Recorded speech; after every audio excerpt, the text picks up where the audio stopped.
Assalamualaikum warahmatullahi wabarakatuh. Apa kabar Bunda cantik? Semoga hari Bunda menyenangkan. Mimin akan melanjutkan kisah yang berjudul Aku Sukses Setelah Kau Campakan. So, jangan lama-lama, let's check it out. Bahkan kedua kakaknya pun sudah mengetahui hal ini dan mereka pun bersyukur karena Arin pada akhirnya menjadi wanita sukses tanpa harus bekerja keras menghinakan diri.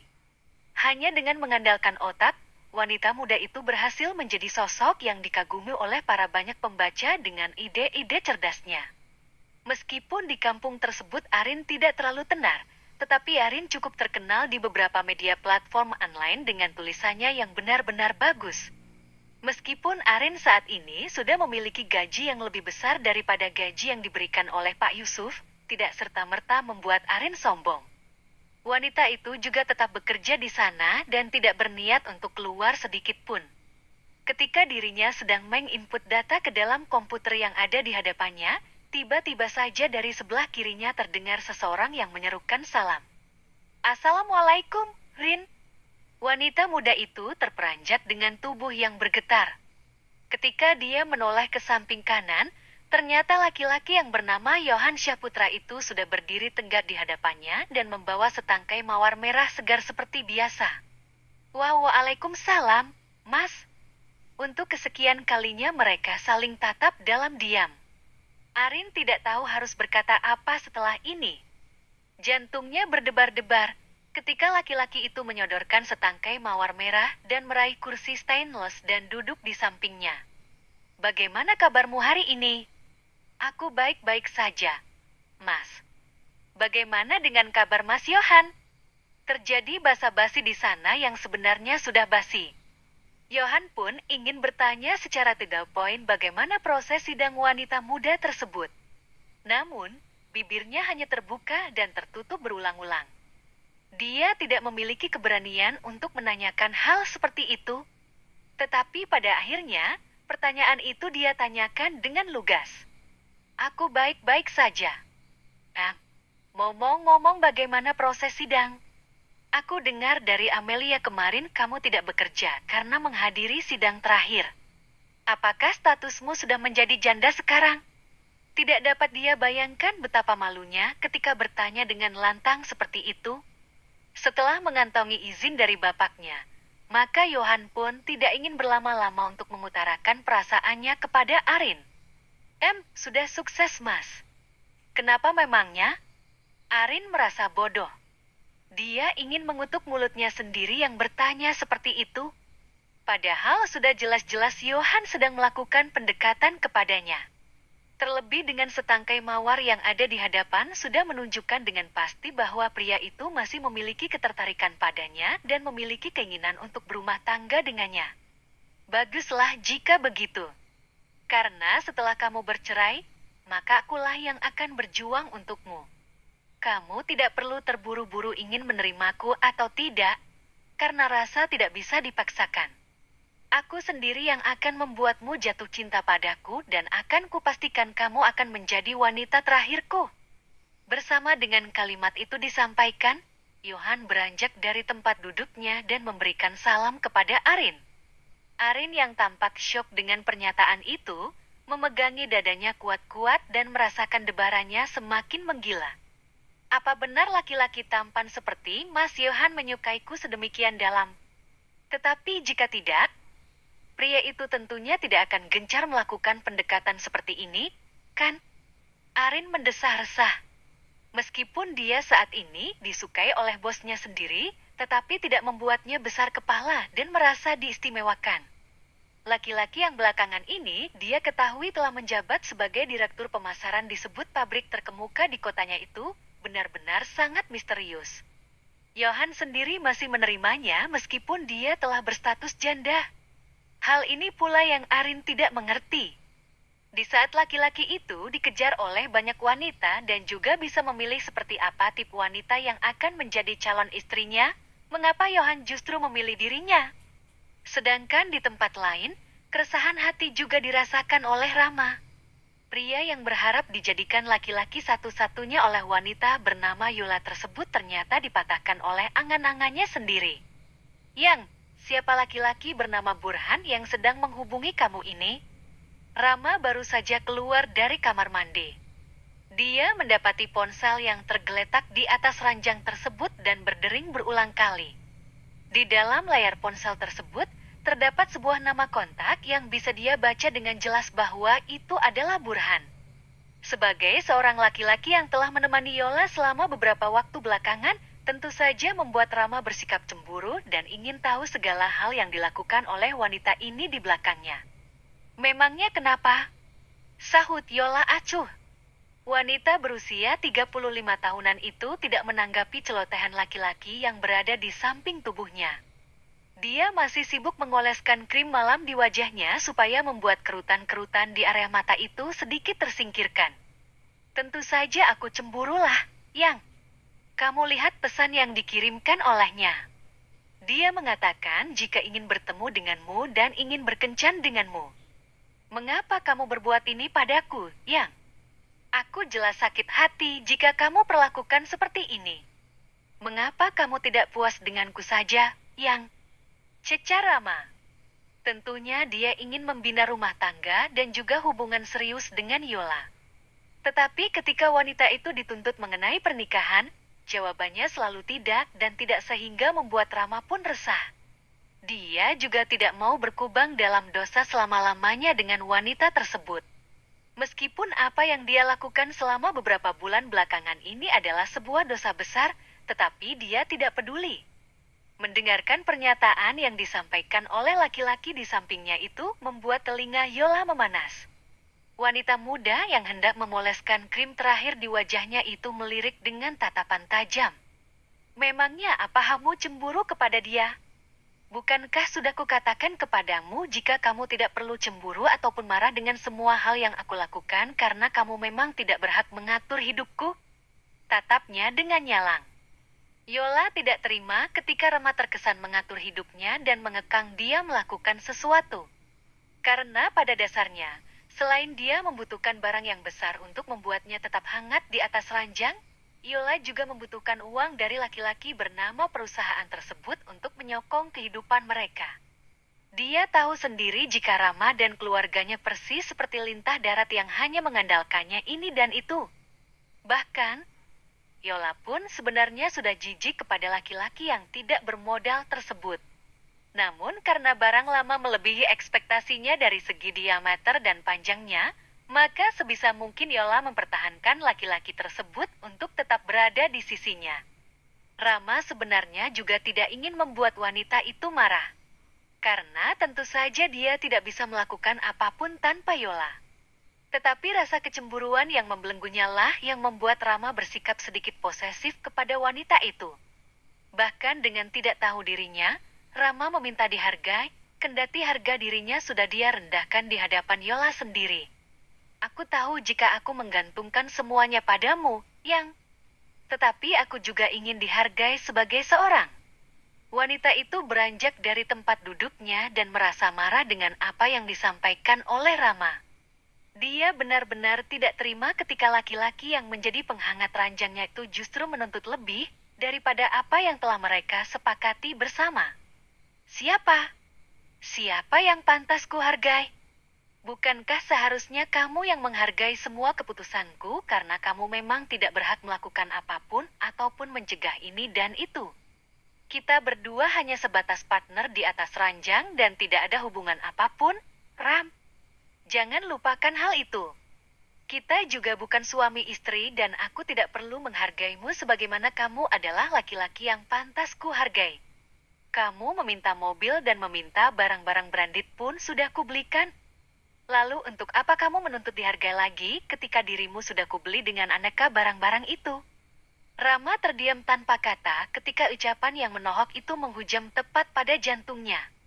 Ia benar-benar kehabisan kata-kata jika berdebat dengan wanita ini. Alih-alih mendapatkan apa yang dia inginkan, Rama justru tertampar dengan sikap Yola yang seenaknya sendiri. Wanita itu bahkan tidak segan menunjuk dadanya dan mengucap berapi-api sembari membentak lantang. Aku bebas melakukan apapun yang kau mau tanpa meminta persetujuanmu terlebih dahulu. Aku yang berhak menentukan segala keputusan.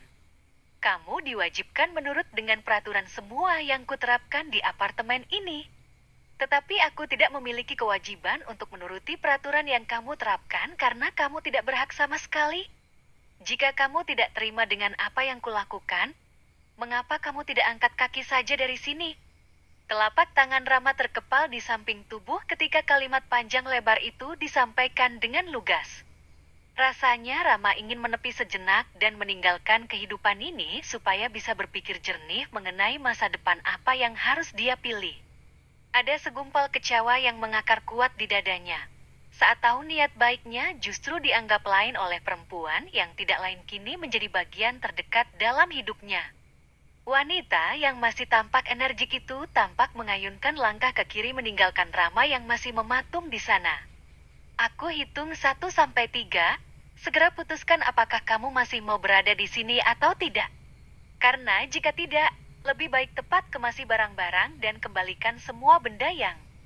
Aku masih ingin bertahan di sini dan mohon maafkan aku, yang...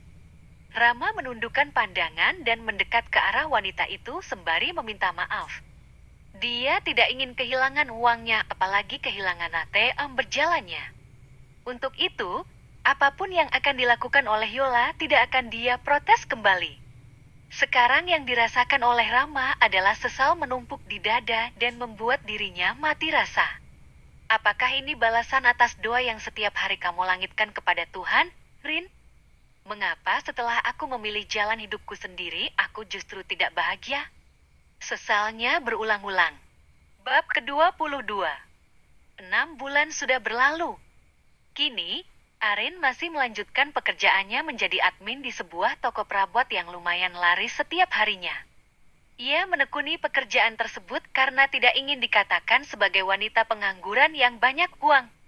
Terlebih kini, cerita bersambungnya pun telah menghasilkan uang yang banyak dan menggendutkan rekening pribadinya. Ia hanya bekerja di sini supaya tetangganya tidak sudzon atas uang yang dia miliki dan juga beberapa barang yang dia beli menggunakan uang pribadinya tersebut. Bahkan, Arin pun berencana untuk membeli rumah kecil-kecilan supaya uangnya tidak tercecer untuk kebutuhan yang tidak perlu. Laptop, sepeda motor dan juga beberapa perhiasan emas telah dia miliki, namun hanya dia simpan di tempat yang tidak diketahui oleh seseorang, kecuali keluarganya sendiri. Pagi hari ketika Arin sampai di tempat kerja, ia memutar bola mata malah seperti biasanya. Arin menyempitkan kedua bola matanya ketika melihat satu tangkai bunga mawar sudah tergeletak di meja kerjanya. Bunga lagi. Dia meraih bunga tersebut dan mencium harum mawar merah yang setiap pagi memang ada di atas meja kerjanya. Meskipun sudah mengetahui siapa yang mengirimkan bunga tersebut, namun Arin lama-lama pun juga merasa sedikit risih atau tingkah Yohan. Gegas, Arin segera menghubungi laki-laki tersebut dan meminta bertemu ketika makan siang nanti. Waktu yang dinanti pun tiba. Yohan yang kebetulan tidak berada di tempat kerjanya langsung meluncur menuju tempat mereka berdua perjanjian. Arin sudah berada di sana sejak 5 menit yang lalu sehingga dia tidak terlalu menunggu cukup lama. Maaf ya telat. Ucap laki-laki itu yang kemudian meraih kursi di depan Arin. Meski dia sedikit berlari dari tempat parkir sana, tetapi ia berusaha untuk menormalkan nafasnya. Nggak apa-apa, Mas. Tidak lama setelah Yohan datang, makanan yang dipesan Arin pun juga telah tiba. Pelayan yang mengenakan pakaian serba merah itu menyajikannya dengan rapi di atas meja. Menu makanan sederhana yang terletak di rumah makan dekat persimpangan jalan pun menjadi pilihan Arin untuk menu makan siang hari ini. Ini adalah kali pertamanya dia meminta dan juga memberikan diri membawa Yohan datang kemari. Arin memang sudah meniatkan ini jauh-jauh hari. Setelah menyantap makanan yang ada di hadapan mereka, Arin pun mulai membuka percakapan. Mulai dari basa-basi semata, hingga pada pokok permasalahannya hingga akhirnya menyita fokus pria itu. Maaf jika hal itu mengganggu kenyamananmu ketika bekerja, Rin. Aku tidak bermaksud untuk membuatmu tidak nyaman seperti itu karena itu adalah ungkapan hatiku padamu. Kata Yohan. Laki-laki itu memasang wajah menyesal karena dia mungkin terlihat sangat berlebihan ketika menyukai seorang wanita. Nggak apa-apa, Mas. Aku tahu kok bagaimana perasaan Mas padaku. Mas juga sudah sering mengungkapkannya seperti biasa.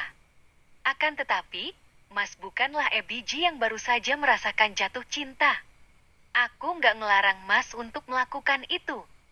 Tapi, tolong pada batas wajar saja karena aku juga tidak enak ketika Pak Yusuf mengetahui semua ini. Ada rasa tidak nyaman ketika beberapa orang pegawai baru yang ada di toko perabot tersebut mengatainya sebagai wanita yang aji mumpung. Wanita yang sangat menggoda mantan masa lalunya dengan cara bekerja di sini. Sungguh, Arin pun tidak dapat menerima pernyataan yang disampaikan oleh beberapa rekan kerjanya yang lain. Ia merasa nama baiknya tercemar karena ulah Yohan yang tak semestinya. Tetapi, dia sendiri juga tidak bisa mengatur perasaan seseorang untuk jatuh cinta kepada siapa. Hanya saja, perasaan tidak enak itu mulai muncul ketika semua orang beranggapan bahwa dirinya hanya memanfaatkan keadaan. Jonathan tampak meletakkan sendok dan garpunya di atas piring tersebut secara tengkurap. Ia menatap dalam-dalam manik mata coklat kerang itu yang benar-benar meneduhkan. Beberapa bulan belakangan dia melihat Arin menutup mahkotanya hingga kecantikan wanita itu yang terpancar secara alami begitu memikat hati. Beliau sudah memberikan restu untuk kita dan aku hanya menunggu jawabanmu terlebih dahulu, Rin. Darah Yohan berdesir ketika mengatakan hal itu. Sungguh, dia tak tahan lagi melihat wajah ayu Arin setiap harinya seolah-olah selalu memancarkan sinarnya bagai mentari di pagi hari, menyinari bumi. Mas tahu, aku kan. Ketika Arin ada beralasan lagi, pria yang ada di hadapannya ini pun lekas memotong. Janda. Bekas pakai. Yohan berdeci. Dia berusaha bersikap tenang meskipun gemuruh di dadanya bersiap untuk meledak. Nyatanya dia sudah tahu alasan apa yang akan diberikan oleh Arin saat ini. Hingga, Yohan pun tidak tahan untuk menyindir kembali jawaban apa yang akan disampaikan oleh Arin terkait perasaannya. Bukankah aku sudah mengatakan jika aku tidak mempermasalahkan statusmu saat ini, Rin? Bahkan aku bersedia menunggu ketika kamu telah dibuang olehnya. Mungkin kamu tidak pernah merasakan bagaimana sulitnya mengenyahkan perasaan ini padamu. Kamu tidak tahu bagaimana sulitnya menahan rasa selama ini. Jadi, ketika ada kesempatan di depan mata, aku tentu saja tidak akan menyia-nyiakannya begitu saja, Rin. Lagi, untuk kesekian kalinya Yohan hendak meraih telapak tangan wanita tersebut yang berada di atas meja. Tetapi dengan cepat Arin menariknya karena tidak ingin dilihat oleh banyak orang di sekitar sini. Maaf, Mas. Aku yang seharusnya minta maaf, Rin. Aku menganggap penolakanmu kali ini adalah hal yang biasa. Aku tak akan berjuang lebih gigih lagi dan memasrahkan semuanya pada ilahi Robi. Jika kita memang ditakdirkan untuk bersama, aku yakin suatu saat nanti kamu akan bersamaku. Aku yakin. Senyum tulus yang diberikan oleh Yohan itu menjadi penutup kebersamaan mereka. Waktu menunjukkan pukul 1 siang ketika mereka berdua keluar dari rumah makan tersebut kemudian berjalan menuju parkiran dan mengendarai kendaraan masing-masing. Bersiap menuju ke tempat semula. Yohan kembali ke pekerjaannya. Dia segera menetap berkas-berkas yang baru saja disodorkan oleh sekretarisnya yang bernama Rosa. Ketika laki-laki itu tampak fokus dengan berkas yang ada di tangan kanan, tiba-tiba saja wanita itu bertanya hal yang menurutnya aneh. Siapa dia, Mas? Yohan melirik ke arah Rosa. Dia menautkan kedua alis tebalnya dan tidak mengerti kemana arah pembicaraan wanita itu. Siapa? Kamu nanyain siapa? Dia siapa yang kamu maksud? Tanya Yohan. Yohan bukannya tidak tahu siapa wanita yang dimaksud oleh Rosa saat ini. Tetapi, dia hanya ingin wanita itu tidak terlalu mengusik masalah pribadinya. Meskipun mereka berdua sempat menjalin hubungan di masa lalu, tetapi tidak begini caranya akan Rosa menamainya mengenai masalah pribadi yang seharusnya tidak diketahui oleh wanita tersebut. Siapa wanita yang kemarin kamu belikan bunga? Siapa juga wanita yang baru saja dimakan siang bersamamu? Wanita itu tampak duduk di dekat jendela ruangan pria ini dan menatap hamparan awan yang bekerja kejaran bagaikan kupu-kupu di langit. Dia menggunakan kesempatan itu untuk pengalihan perhatian supaya hatinya tidak kembali terluka. Lalu, Yohan mendekati wanita itu dan berdiri di sampingnya. Mereka berdua sama-sama menatap siang hari yang cukup terik ini dari jendela lantai 10 yang mengarah langsung pada pemandangan kota di bawah sana. Memangnya apa urusanmu, Sa? Bukankah kita sudah lama berpisah dan apapun yang kulakukan bukan menjadi urusanmu lagi? Aku rasa kamu tidak perlu mencampuri urusanku, Sa. Kamu dan aku, semuanya hanya tinggal masa lalu dan tidak akan pernah ada kata kita kembali di sini. Meskipun kamu adalah sekretarisku dan juga wanita berkompeten yang ditunjuk oleh Tuan Daniel, tetapi kamu sendiri juga harus tahu batasan mengingat kita berdua memang tidak memiliki hubungan. Lagi, tembok tinggi itu dibentangkan oleh Yohan. Sehingga hal tersebut membuat Rosa kembali tidak terima dan melayangkan tatapan protesnya. Aku berhak tahu siapa dia, Mas. Aku nggak rela kalau kamu harus dimiliki wanita seperti dia. Namanya apa sih istimewanya dia daripada aku? Cantik juga tidak dan saksi pun tidak ada. Apa matamu buta, Mas? Yohan tidak tersinggung sedikit pun ketika dia ditanyai seperti itu. Justru, dia semakin meyakini bahwa berpisah dengan wanita bernama Rosa itu adalah hal yang memang seharusnya dia lakukan sebagai teman. Ya, aku buta. Aku memang tidak bisa melihatmu yang sempurna dari segala sisi. Tetapi sejujurnya aku melihatmu dari satu sisi yang sangat-sangat buruk. Dan itu benar-benar membuatku trauma. Kamu pasti tahu sendiri dan masih mengingat. Mengenai mengapa alasannya ketika kita memutuskan berpisah dan tidak bisa melanjutkan hubungan ini lagi. Yohan segera beranjak dari tempat berdirinya bersama Rosa tadi dan segera menegaskan kalimat lugas. Pengusiran kepada wanita tersebut. Jika kamu tidak memiliki urusan lain lagi denganku, lebih baik kamu segera kembali ke ruanganmu karena ini masih jam bekerja dan kita tidak perlu membahas masalah di luar pekerjaan. Rosa merasa sedikit tersinggung atas pengusiran tersebut. Langkah kakinya dia bawa menjauhi tempat tersebut dan bunyi ketukan sepatu hak tinggi disertai dengan derit pintu yang ditutup sedikit keras, menjadi pendanda bahwa ia tidak bisa menerima perlakuan kasar dari Yohan. Angin sepoi-sepoi menerpa wajah Arin yang sedang menikmati sore hari yang tenang dengan mengendarai sepeda motor yang baru dibelinya beberapa waktu lalu. Sang mentari sudah tergelincir ke barat, meninggalkan sinar jingga yang memancar dengan lembut. Arin merasa begitu damai dan bahagia menikmati hari-harinya. Tak lama kemudian, Arin memutuskan untuk mampir ke sebuah minimarket untuk membeli beberapa kebutuhan.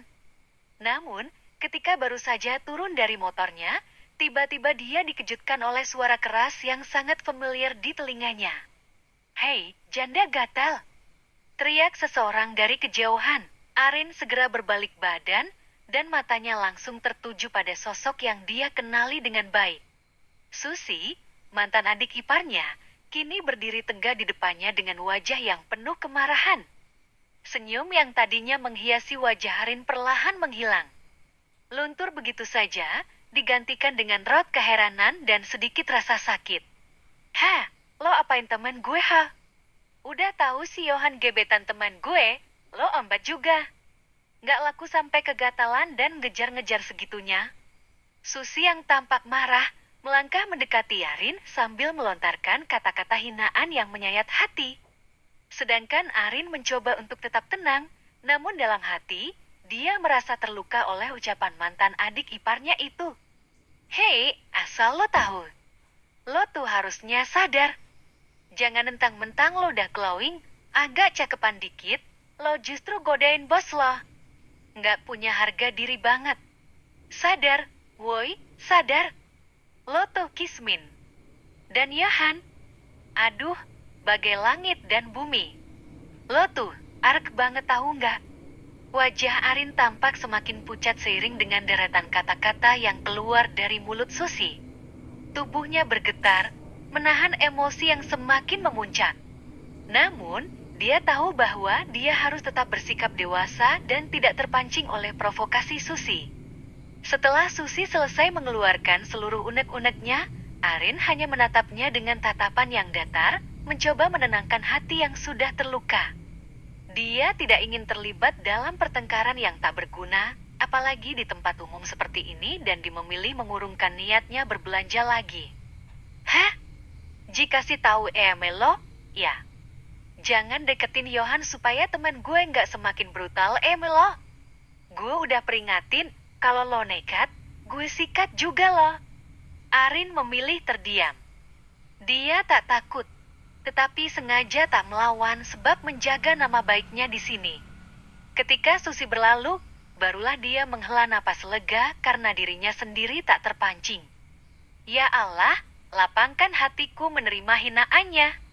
Arin sampai mengusap dada saking kerasnya tuduhan itu diberikan padanya. Hingga orang-orang di sekitar lokasi parkir pun tampak bergunjing dan menjustifikasi dirinya. Tetapi, ada pula yang mendekat ke arahnya dan bertanya apakah dia baik-baik saja atau tidak. Beruntung, Arin pribadi yang kuat dan tangguh. Dia tak akan roboh hanya dengan hal semacam ini. Dengan langkah yang berat, Arin melanjutkan perjalanannya masuk ke minimarket, berusaha mengabaikan kehadiran Susi yang masih menatapnya dengan penuh amarah. Meski hatinya terluka, Arin tetap berusaha untuk menjaga sikapnya dan melanjutkan hari yang seharusnya damai dan tenang. Arin membawa beberapa minuman dingin dan snack kesukaannya dari minimarket untuk mengembalikan moodnya yang sedang buruk. Di dalam kantong plastik putih bergambar logo minimarket tersebut, terdapat berbagai macam camilan yang selalu berhasil membuat Arin merasa lebih baik. Setelah keluar dari minimarket, Arin bergegas menuju rumahnya dengan langkah cepat. Namun, saat berada di persimpangan jalan dan lampu merah tengah menyala, tanpa sadar pandangannya tertuju ke kanan. Di sana, ia melihat Susi yang baru saja menghina Arin sebagai wanita hina, tengah duduk di dalam mobil mewah bersama seorang pria tua yang berpenampilan kaya raya. Dalam hati Arin, rasa amarah dan kekecewaan bercampur aduk. Jadi, dia mengataiku wanita hina.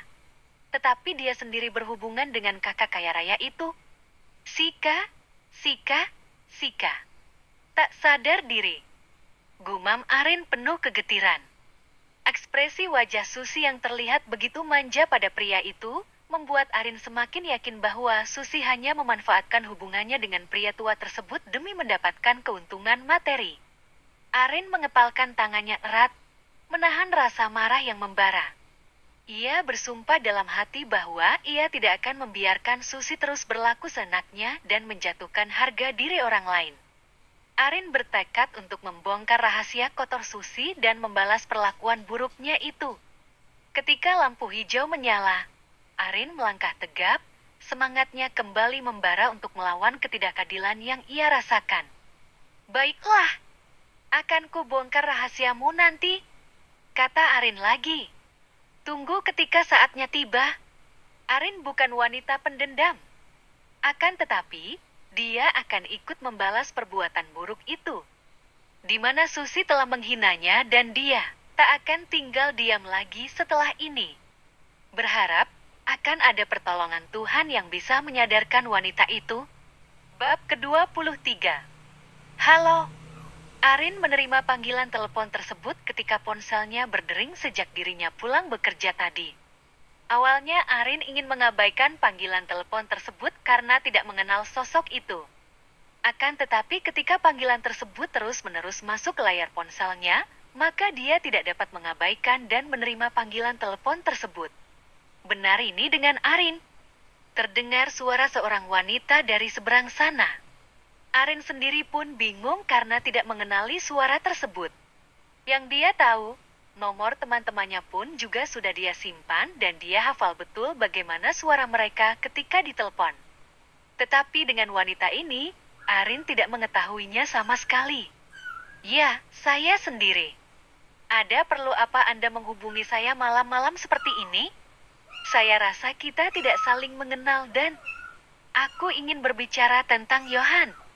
Potong wanita itu dengan suara tegas yang membuat Arin sedikit terkesiap.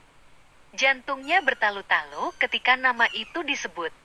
Apalagi yang menghubunginya adalah seorang wanita dan Arin pun sudah mengetahui apa makna yang tersembunyi dari panggilan telepon tersebut.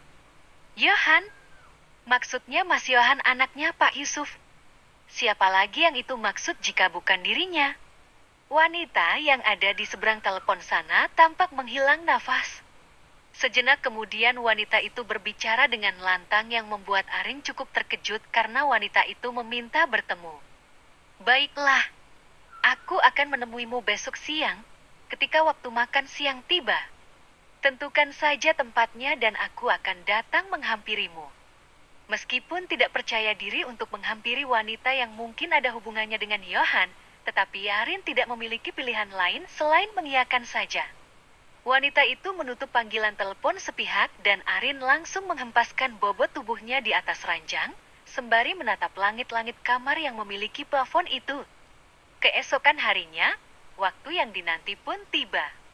Rosa sudah berada di rumah makan yang telah disepakati bersama Arin kemarin malam. Hingga wanita yang sampai saat ini masih memendam perasaan kepada Yohan tersebut, sangat tidak sabar untuk memperingatkan Arin supaya tidak berdekatan dengan Yohan lagi. Ketika melihat sesosok wanita yang mengenakan hijab biru navy datang dengan jalannya yang anggun, Rosa menyadari bahwa itulah wanita yang bernama Arin. Setelah dirinya memberitahukan di mana dia duduk, barulah Arin menghampirinya. Maaf terlambat, ucap Arin begitu dia sampai di dekat wanita yang memasang lipstik merah merona. Wanita itu tampak melirik dan beranjak dari tempat duduknya. Berdiri menelisik penampilan Arin dari atas sampai bawah. Tidak ada barang-barang branded yang dikenakan oleh wanita itu sehingga Rosa pun merasa kecemburuannya semakin meletup-letup karena wanita ini berhasil mendapatkan hati Yohan sepenuhnya. Tidak masalah. Silakan duduk. Kita makan siang terlebih dahulu sebelum berbicara mengenai Yohan. Kata wanita itu to the point saja. Rosa tidak ingin berlama-lama bertemu dengan wanita yang seharusnya tidak menjadi saingannya itu. Pekerjaannya sangat banyak dan dia harus meluangkan waktu untuk menemui wanita ini dan memberikan sedikit intimidasi. Sedangkan Arin sendiri pun langsung meraih tempat duduknya bersamaan dengan Rosa yang duduk di kursi pada hadapannya. Tetapi Arin tidak mengiyakan permintaan wanita ini yang mengajaknya makan siang bersama. Karena bagi Arin, berdekatan dengan wanita asing seperti ini membuatnya tidak terbiasa. Dia harus menghindari orang-orang seperti itu karena dia yakin bahwa wanita yang tidak dia ketahui namanya ini bukanlah orang yang baik. Tidak perlu. Langsung saja bicara pada intinya karena saya tidak memiliki waktu banyak untuk Anda. Tolak Arin dengan suara lembut. Tetapi hal itu justru berhasil menyinggung perasaan Dosa dan seketika Rosa pulang merendahkan Arin. Dasar sombong, kamu hanya bekerja untuk Yohan dan seolah-olah kamu adalah orang yang penting saja di sana. Arin pun tertawa sembari melayangkan tatapan sinis kepada wanita tersebut. Buktinya saya dibutuhkan di sana dan tentunya itu merupakan penjelasan bahwa saya memang orang penting. Katakan saja apa yang menjadi keinginanmu. Apa kamu ingin aku menjauhi Yohan? Tepat sekali. Aku ingin kamu tidak merayunya supaya dia tidak fokus kepadamu. Ungkap Rosa dengan nada menggebu-gebu. Selangkah lagi dia akan mendapatkan Yohan dan Arin adalah batu sandungan yang perlu dia singkirkan. Jika Arin bisa dia pukul mundur hanya dengan kata-kata, maka Rosa tidak akan berbuat lebih untuk menyakiti wanita itu. Arin sendiri pun tidak merasa terintimidasi sama sekali. Ia dengan lukas mengatakan, "Mohon maaf karena Anda telah salah sangka terhadap saya. Saya tidak sekalipun merayu Mas Yohan, tetapi Mas Yohan sendirilah yang terang-terangan mendekati saya meskipun saya telah mengungkapkan penolakan berkali-kali." Arin berusaha menampilkan sikap senang mungkin meskipun dia sendiri mengetahui bahwa Rosa saat ini telah gusar di tempatnya. Dia menunjukkan hal yang sesungguhnya sehingga membuat Rosa tidak dapat berkata-kata. Saya sudah memperingatkan dia supaya tidak mendekati saya lagi karena kami bukanlah orang yang sebanding. Asalkan kamu tahu, Mas Yohan sudah mendekatiku sejak beberapa bulan yang lalu, tetapi aku memang sengaja tidak menanggapinya. Kalau hanya makan siang bersama, itu pun saya terpaksa mengikutinya karena kami juga bepergian bersama-sama dengan yang lain.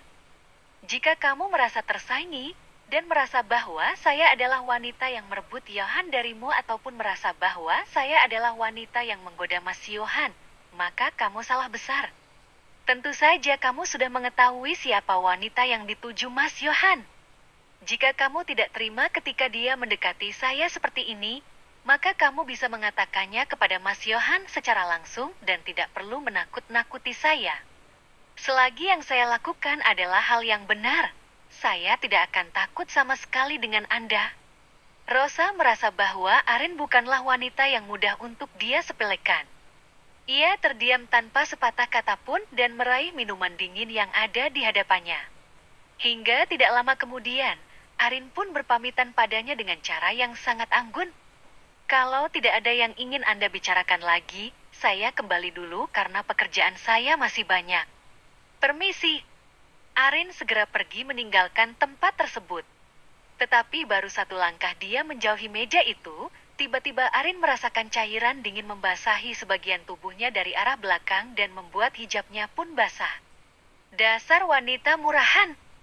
Dasar wanita tidak tahu diri. Arin pun berdiam diri di sana tanpa mau membalikkan badan sedikit pun. Karena dia sendiri menyadari bahwa ada sosok laki-laki yang berjalan ke arahnya dan membalas ucapan pedas yang dilontarkan oleh Rosa tadi. Biur. Di depan mata kepalanya sendiri, Arin menyaksikan Johan dengan tegasnya meraih minuman yang disajikan pelayan kepadanya tadi dan menyiramkannya kepada tubuh Rosa. Wanita berpoleskan lipstik merah merona itu menjerit lantaran tubuhnya basah. Sedangkan tatapan Johan sendiri mengarah lekat pada Arin dan Arin bukan pandangannya karena dia ketahuan berbohong kepada Johan. Jangan coba-coba mengatai calon istriku dengan mulut busukmu itu. Sejak tadi aku mendiamkanmu dan berusaha untuk tidak mencampuri apapun yang menjadi urusanmu. Ketika aku melihat dengan mata kepalaku sendiri bahwa orang yang kusayangi kamu perlakukan dengan tidak sopan seperti ini, maka jangan harap aku akan tinggal diam. Telunjuk kanan Johan mengarah tepat pada wajah Rosa yang basah akibat jus jeruk yang baru saja dia siramkan. Johan merasa tidak terima ketika Arin mendapatkan perlakuan jahat dari wanita yang terang-terangan menyatakan perasaan padanya itu. Tidak berhenti sampai di sana saja, Johan tetap membuat Rosa malu di hadapan semua orang yang tengah menyaksikan mereka. Asal kamu tahu, perasaan seseorang tidak dapat dipaksakan sama sekali. Seharusnya kamu menyadari bahwa apa yang kamu lakukan ini adalah salah. Meminta seseorang yang kusukai untuk mundur bukannya membuatmu akan memenangkan hatiku. Justru aku ilfil melihatmu seperti ini, karena kamu telah merendahkan orang lain. Jika kamu tidak diharapkan oleh orang yang kamu sukai, setidaknya mundur dengan teratur supaya tidak menjatuhkan harga dirimu lagi. Kamu tahu kan bahwa laki-laki di dunia ini bukan aku saja dan kamu bisa mendapatkan laki-laki lain di luaran sana yang memiliki spesifikasi melebihiku? Tidak ada jawaban dari bibir Rosa ketika pernyataan panjang lebar itu disampaikan oleh Johan. Wanita itu tetap membeku di tempatnya dan tidak memiliki keberanian sedikit pun untuk sekadar mengangkat wajahnya dan menatap menikmati coklat terang pada wajah tampan tersebut. Aku harap kamu tahu diri dan tidak berusaha untuk mengintimidasi wanita yang kucintai lagi. Aku rasa penolakanku sejak dahulu sudah membuktikan padamu bahwa aku tidak bisa memilihmu. Selain sikapmu yang suka bergonta-ganti pasangan dan juga suka mempermainkan perasaan, aku juga tidak suka dengan sikap arogan serta sikap kekanak-kanakan yang kamu miliki. Johan segera membawa Arin yang saat itu berada di sampingnya untuk menjauhi lokasi tersebut. Dia memasukkan wanita ini ke dalam mobilnya dan meminta sopir pribadinya untuk membawa sepeda motor matic milik Arin. Maafkan aku, Mas, ujar Arin. Bersambung.